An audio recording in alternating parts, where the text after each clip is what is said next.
Bem-vindo a um relato perturbador de um crime que abalou as estruturas de uma comunidade que parecia ser pacífica.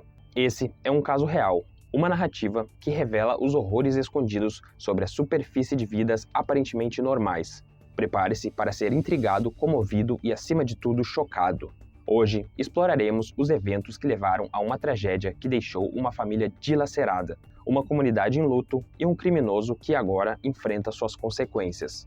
Essa história vai além de um crime em si, é uma jornada pelos recantos mais sombrios da psique humana e das relações interpessoais. Antes de começarmos, inscreva-se aqui em nosso canal e ative todas as notificações, e prepare-se para uma experiência que irá prender a sua atenção até o fim. Essa é uma história que você não pode perder. Vamos lá!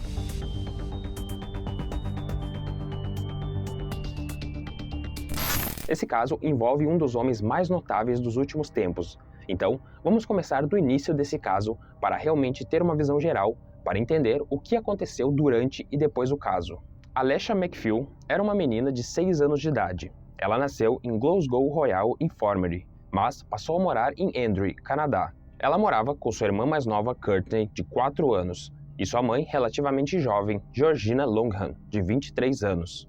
Ela estava vivendo uma vida normal de criança até o ensino fundamental. Seu professor a descreveu como uma jovem sorridente e feliz.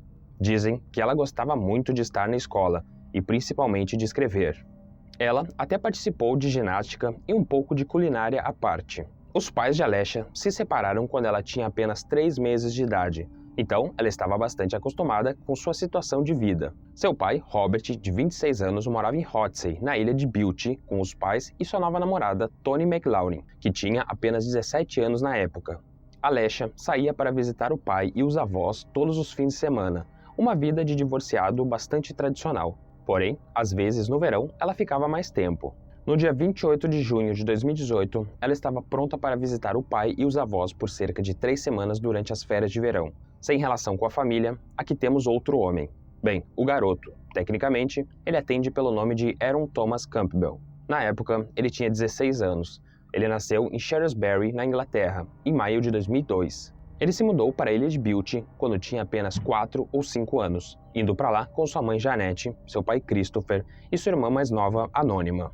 Aaron realmente não teve a melhor educação, para dizer o mínimo. Ele sofreu uma infinidade de abusos físicos e emocionais, geralmente nas mãos de sua mãe, que se dizia ter sido uma alcoólatra violenta. Ele foi diagnosticado com TDAH bem cedo e não foi muito fácil para ele. Isso levou a outros problemas para ele no futuro, como depressão e automutilação. No entanto, nada disso parecia afetar muito sua vida social.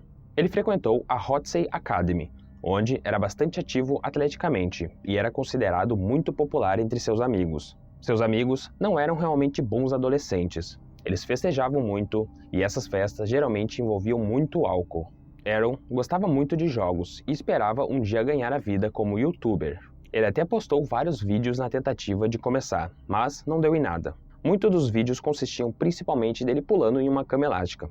Ele tinha apenas cerca de 360 inscritos, mas estava se esforçando para conseguir mais. Quando Aaron tinha 15 anos, seus hábitos já ruins começaram a tomar um rumo muito mais sombrio online. Ele começou a postar que queria fazer algo que chamava de listagem excessiva, como um exemplo de que possivelmente, forçaria uma mulher a fazer algo. Mais tarde, ele enviou uma mensagem a um amigo, dizendo que um dia poderia matar pela experiência de vida. Depois disso, ele foi pego provocando incêndios e, posteriormente, enviado para um programa de reabilitação.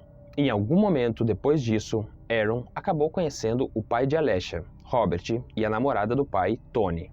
O encontro parecia ter sido por venda de drogas. Aaron afirmou que também ficou com Toni casualmente durante esse período, embora ela negue e não haja realmente nenhuma evidência disso. Ele comprava maconha do casal de vez em quando, porém, depois que sua própria mãe interveio e bateu o pé, parece que ele parou de se encontrar com o casal. Isso nos leva às férias de verão de Alesha. Com apenas 3 dias de viagem, ela foi colocada para dormir na casa dos avós por volta das 11 horas. Toni foi ver como ela estava, e parecia estar tudo bem. Ela estava dormindo em sua cama enquanto um DVD tocava ao fundo. Mas nem tudo estava bem. Sendo que essa era geralmente uma comunidade tão boa e segura, eles deixaram a chave na porta da frente. Embora isso pareça impensável na maioria das comunidades, Muitas pessoas online disseram que essa era a verdade e que isso era bastante comum para a área. Naquela mesma noite, Aaron estava dando uma festa em sua casa, festa para a qual convidou cerca de 15 pessoas. Logo, ele estava bastante alcoolizado.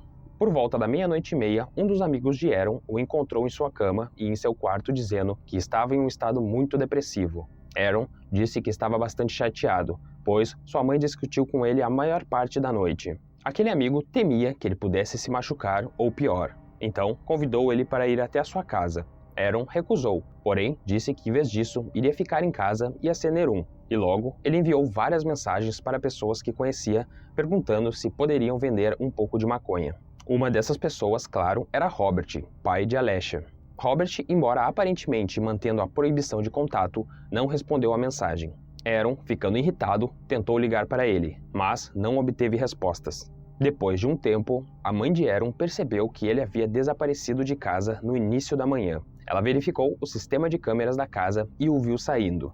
Assim que percebeu, ela chamou a polícia, dado que eles estavam discutindo e ele estava bebendo. Ela temia que ele pudesse fazer algo drástico. Aaron, frustrado com a falta de respostas que recebia online, decidiu sair de casa e roubar um pouco de maconha. Por volta das 2 horas da manhã, ele pegou uma faca de cozinha e ele foi até a casa dos pais de Robert, que ficava a apenas 5 minutos de caminhada, e então entrou em sua casa. Isso foi fácil, pois a chave já estava na porta. Ao entrar na casa, o quarto de Alesha era o primeiro cômodo que você encontrava. Aaron espiou e viu que a garota estava dormindo. Mais tarde, ele chamou isso de momento de oportunidade, acrescentando que tudo em que pensou foi matá-la assim que a viu. Alesha, dormindo profundamente, foi levantada da cama e depois levada para fora de casa. Ninguém notou nada. Aaron continuou caminhando com ela pela praia. Alesha acordou durante essa caminhada e perguntou quem ele era. Ele disse a ela que era um conhecido do pai dela e que ele estava levando ela para casa. Em vez disso, ele a levou para uma área isolada onde sentiu que eles não seriam vistos. Ele, então, a estrangulou, aplicando uma força esmagadora em seu pescoço, acabando com a sua vida. Aaron a deixou lá em algum mato. Ele pegou as roupas dela e as jogou no oceano. Ele, então, simplesmente foi para casa e tomou banho. Assim que fez isso, ele percebeu que deixou o telefone no local e voltou mais uma vez para pegá-lo. Sua mãe, surpresa ao vê-lo em casa, perguntou onde ele tinha ido e por que estava fora. Ele disse a ela, não sei, talvez eu estivesse procurando meu telefone. Então, às 6 horas da manhã, o avô de Alesha acordou para sair para o trabalho e foi ver como estava a neta. Ele, então, percebeu que ela não estava em sua cama. Ele procurou por ela por toda a casa, mas não conseguiu encontrá-la. Ela não tinha histórico de ter saído sozinha antes e sua bicicleta ainda estava no quintal. A avó de Alesha decidiu então chamar a polícia enquanto o resto da família vasculhava a área e contava a situação aos vizinhos. Ela também postou sobre o incidente no Facebook, perguntando se alguém poderia ajudar. Robert percebeu todas as mensagens e ligações perdidas de Aaron. Sentindo que algo estava errado, ele decidiu ligar de volta. A princípio, ele não obteve respostas, mas depois Aaron respondeu com desculpas, dizendo que não importa, e alguns emojis desagradáveis, rindo e chorando. Robert pediu a ele que ficasse de olho em Alesha, ao que ele respondeu, caramba, tenho certeza de que ela não está muito longe. A mãe de Aaron, ao saber de tudo, perguntou se ele sabia de alguma coisa sobre Alesha, ou se seus amigos poderiam saber de alguma coisa. Ele simplesmente disse não e voltou a dormir. A mãe dele tentou conversar sobre o caso com ele, e disse que quem fez isso teria deixado evidências de DNA para trás. Evidentemente, ela não estava muito confiante na inocência dele ou na inocência de seus amigos. Ele disse a ela que não havia como alguém encontrar o seu DNA, porque ele não estava perto dela, dando a entender que ele não tinha nada a ver com o desaparecimento. A polícia da Escócia começou a procurar por Alesha em todos os lugares, até conseguindo alguns helicópteros para revistar a área. A guarda costeira começou a vasculhar as praias perto de sua casa, onde encontrou uma faca de cozinha. Logo depois, um homem que viu a postagem no Facebook encontrou o corpo de Alesha e notificou a polícia. Ela estava em uma área arborizada no que costuma ser um hotel, a apenas 15 minutos a pé de sua casa. A mãe de Alesha nem sabia da morte da filha até ver uma postagem no Facebook sobre o assunto. No dia seguinte, foi realizada uma autópsia no corpo de Alesha. Eles descobriram que ela tinha mais de 117 ferimentos por todo o corpo. Algumas delas foram causadas enquanto ela estava viva, mas muitos deles provavelmente foram cortes e arranhões devidos a ela ter sido jogada no mato onde ela foi encontrada. Os ferimentos no rosto e no pescoço deixaram claro que ela havia sido agarrada e segurada com muita força, provavelmente Os ferimentos em sua boca também mostraram que ela havia sido sufocada. E, para dizer o mínimo para o YouTube, suas regiões inferiores sofreram o que chamaram de lesões catastróficas, mais graves do que o legista já havia visto antes. A causa da morte foi determinada como sendo a quantidade significativa de força aplicada no pescoço e no rosto. A polícia da Escócia abriu então uma investigação de assassinato após os resultados. Eles recrutaram todos os recursos disponíveis em todo o país para ajudar na empreitada. Eles fizeram apelo ao público para ajudar também. A casa de Alessia foi investigada e várias áreas da ilha foram bloqueadas enquanto especialistas vasculhavam em busca de evidências. As ruas foram fortemente patrulhadas e os policiais chegaram de porta em porta pedindo informações. Ironicamente, a mãe de Aaron ajudou na busca inicial. A polícia logo pediu informações a ela também. Pensando que mostrar à polícia as imagens das câmeras de sua casa poderia realmente remover alguma suspeita de seu filho, ela decidiu entregá-las. Isso despertou o interesse da polícia, e eles decidiram entrevistar Aaron e ver se ele sabia de alguma coisa sobre o caso.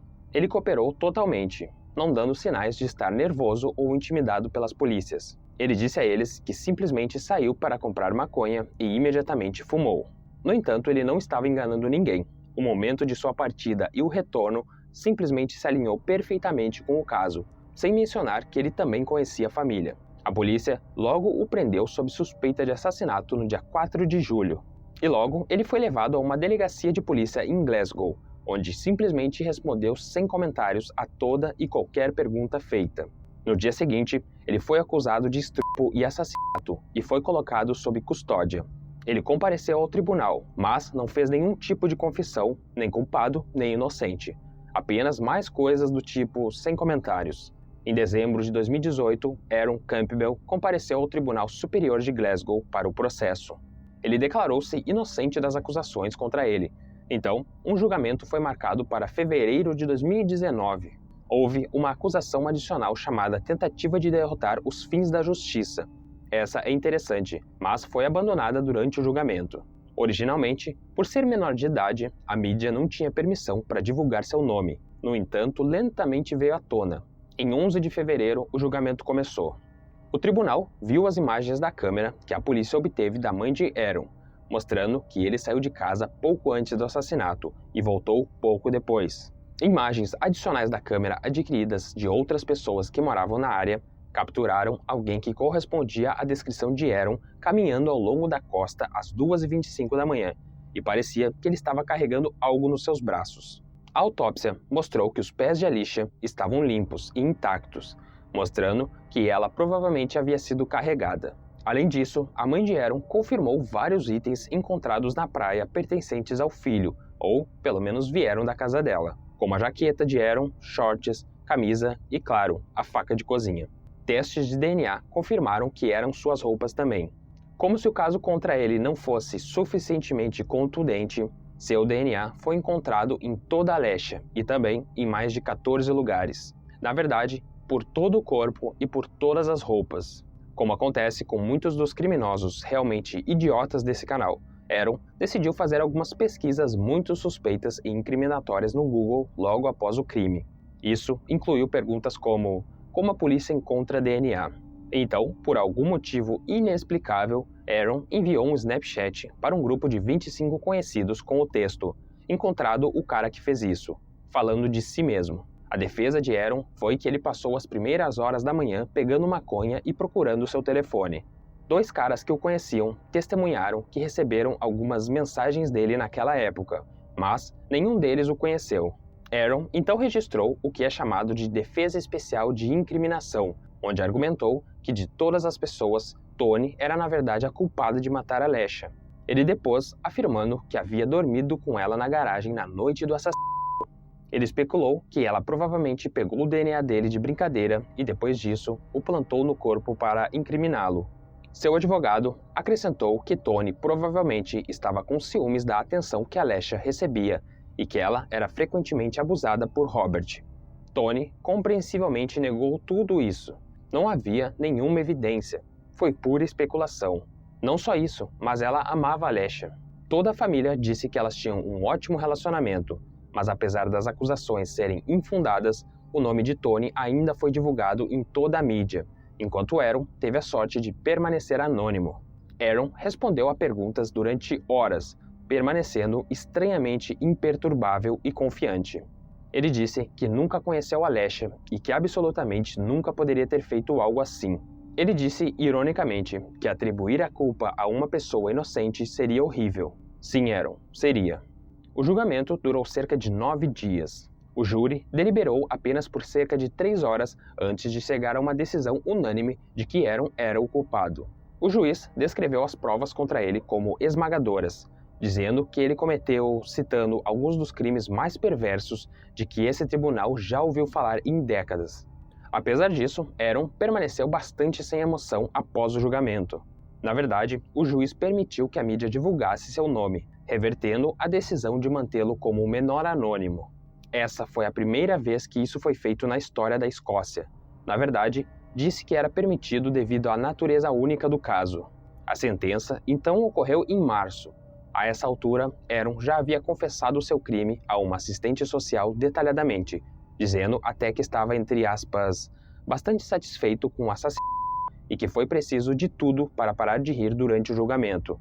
E ele continuou a fantasiar sobre cometer crimes semelhantes novamente, descrevendo detalhadamente essas fantasias. O juiz chamou a atenção de um indivíduo frio, calculista, implacável e perigoso, completamente desprovido de empatia com a vítima, e aplicou-lhe uma pena de prisão perpétua e uma pena mínima de 27 anos. Ele disse que esse período teria sido mais severo para um adulto, mas, dada a sua idade, esperava pelo menos alguma possibilidade remota de reabilitação. Ele também queria ter certeza de que o público soubesse que Tony era completamente inocente. A mãe de Alesha, irritada com o prazo mínimo relativamente baixo, disse que uma sentença de prisão perpétua deveria ser uma sentença de prisão perpétua. Ele não deveria ter direitos humanos e não merece nada, porque ele é desumano. No entanto, para sua consternação, Aaron apelou do caso em setembro, reduzindo o prazo mínimo de 27 para 24 anos, tornando ele elegível à liberdade condicional quando tiver 40 anos. Ele disse que foi transferido para uma prisão para adultos quando tinha 21 anos. Esse caso recebeu grande atenção da mídia em todo o Reino Unido da época. Muitas pessoas não conseguiram se lembrar de outro caso recente que considerassem tão revoltante. A taxa de criminalidade muito baixa na ilha de Bute também foi um fator que chocou muitas pessoas. Era vista como uma área excelente e tranquila, e era até um destino turístico popular. Muita gente ficou surpresa apenas com as outras aplicações do caso, principalmente o ato de consumo de drogas e álcool. Muitas pessoas ficaram mais chocadas com alguns dos outros aspectos do caso, principalmente o consumo de álcool por menores, a venda de drogas e o uso de drogas para fins lucrativos. Isso realmente manchou a imagem totalmente limpa que a comunidade já teve. Como costuma acontecer com esses casos, a mídia logo entrou em frenesi tentando descobrir quem deveria culpar pelo crime. Aaron gostava de videogames, então os jogos ganharam destaque rapidamente. Eles também culparam seu interesse por Slenderman e o que chamaram de vício por maconha. O canal de Aaron no YouTube foi excluído logo depois que tudo isso veio à tona. Uma vigília à luz de velas foi realizado para Alesha logo depois que ela foi morta. Seu funeral também contou com a presença de centenas de pessoas que compareceram para prestar suas homenagens. Sua escola também abriu uma playhouse em sua memória, decorado com obras de arte desenhadas pelos demais alunos. Isso nos leva a tempos mais recentes, e Aaron não está se divertindo muito na prisão. Dizem que desde que ele chegou, ele basicamente vive em confinamento solitário. Isso porque desde que chegou lá, em 2019, ele tem medo de sair da cela. Recentemente, em junho, a sua cela de prisão foi deixada aberta durante algum tempo. Durante a refeição, um agressor entrou em sua cela, jogou ele na cama e começou a espancá-lo, dando golpe após golpe em seu rosto. Aaron foi pego completamente desprevenido, sem reagir. Alguém simplesmente viu sua porta aberta e aproveitou a oportunidade como se já estivesse esperando para lhe dar uma boa surra. Foram necessários vários guardas apenas para tirar o homem de cima dele. O avô de Alesha ficou muito feliz ao saber disso, quando contou a novidade. Espero que ele esteja com dor, espero que ele esteja sofrendo. A única coisa que lamento é não ter conseguido fazer isso sozinho. Aaron foi então levado às pressas para o hospital. Ele foi espancado tanto que seu dente da frente ficou preso nos lábios. O preso que o espancou é visto como uma espécie de herói em toda a prisão, e agora não se importa com a possibilidade de receber uma nova acusação de agressão. Uma fonte na prisão disse que todos aqui estão felizes. A equipe tem feito comentários maliciosos de que ele merecia. Ele normalmente é mantido longe de todos aqui e todo mundo quer enforcá-lo. Eles o matariam se pudessem por causa do que ele fez com aquela garota fraca, mas houve uma breve chance de alcançá-lo e o garoto aproveitou. Ele poderia receber uma acusação grave de agressão contra ele, mas não se incomoda. Ele diz que valeu a pena. Desde o crime, os pais de Aaron deserdaram ele oficialmente pelo que ele fez. Eles deixaram a casa e tentaram vendê-la, mas desde então ela está em mau estado e nenhum comerciante lá concorda em trabalhar nela. Ele deixou um impacto duradouro na comunidade, para dizer o mínimo. Mais uma vez, obrigado por assistir meu vídeo. Se você não se importa, dê um like, pois ajuda no algoritmo e faz com que outras pessoas o vejam. E se você achar conteúdo como esse interessante, fique à vontade para se inscrever. Obrigado e boa noite.